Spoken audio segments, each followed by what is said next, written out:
we're all here because for some reason or another we have an interest in this type of work that we've been hearing about this morning and an engagement in it.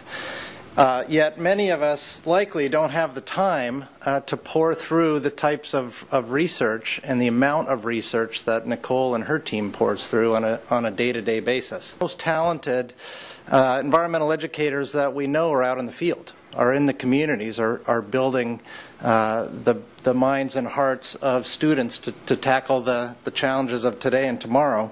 And yet, just like many of us, almost all of those environmental educators don't have the opportunity to read cutting-edge research and to bone up on the types of academic innovative work that's happening to build our field from an academic standpoint. So we've partnered to build a bulletin, and colleagues of Nicole's pour through 200 to 300 research journal articles each year, and every 6 months pull together a compilation of them in what we've titled the Environmental Education Research Bulletin. And this bulletin is full of 18 to 25, every 6 months, one-page overviews of cutting-edge research written in layperson speak. So that's one of the other barriers to the amount of research out there, is that unless you're steeped in it on a day-to-day basis, it's hard to actually understand it all. So one-page research brief overviews with bottom-line bullet points at the end that tell you the results of the study, and then a link to the study further if you actually do want to dive deep into a 20 or 25 or 100-page research study. So this strategy is really working to bridge the gap between research and practice that exists in environmental education, environmental science education, but it's also an issue that exists in many fields. There's always a lot of academia that's going on, proving or unproving many things, and yet that information rarely makes its way down to the people whose feet are on the ground, who are in the classrooms, who are in nature's classrooms outside teaching environmental education programs every day. So why do this for NatureBridge? For context for some of you, NatureBridge operates institutes in 6 national parks across the country, most of them in the West, in Yosemite and Golden Gate, Olympic, Santa Monica Mountains, Channel Islands, and just recently Prince William Forest Park in Virginia. And we have 120 field science educators, and their job every day is to be out in national parks with a group of 12 to 15 kids.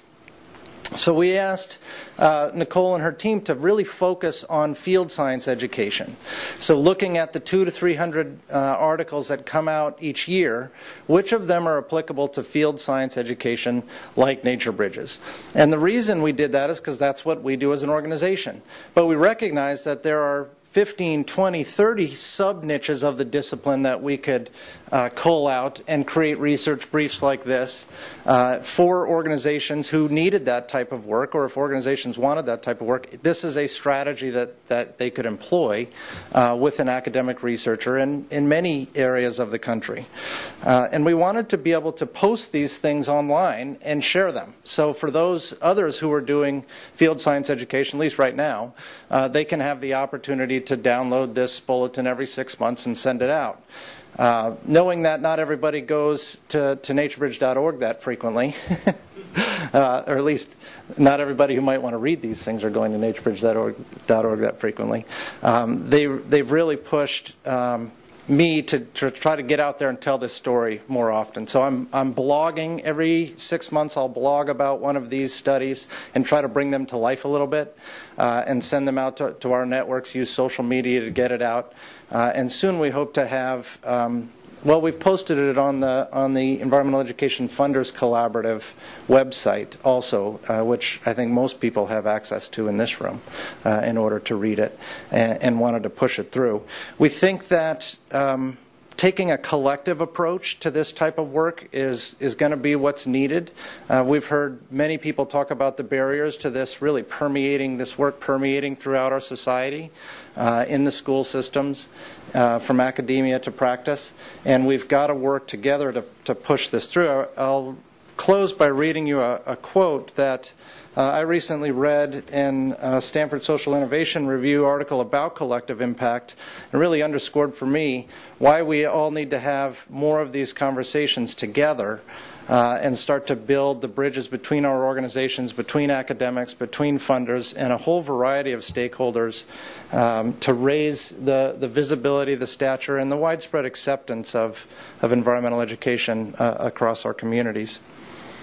The heroic efforts of countless teachers, administrators, nonprofit organizations, together with billions of dollars in charitable contributions, may have led to important improvements in individual schools and classrooms. Yet system-wide progress has seemed virtually unobtainable. That's very true in the field of environmental education.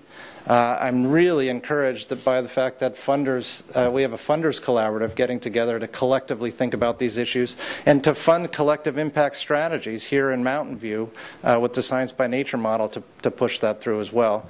And I think conversations like this, exposing research like this to a broader cross-section of our communities can help build the bridges and impacts that we need collectively in addition to independently. So I only had a few minutes. I just wanted to introduce this topic, and then I think we're going to sit for questions.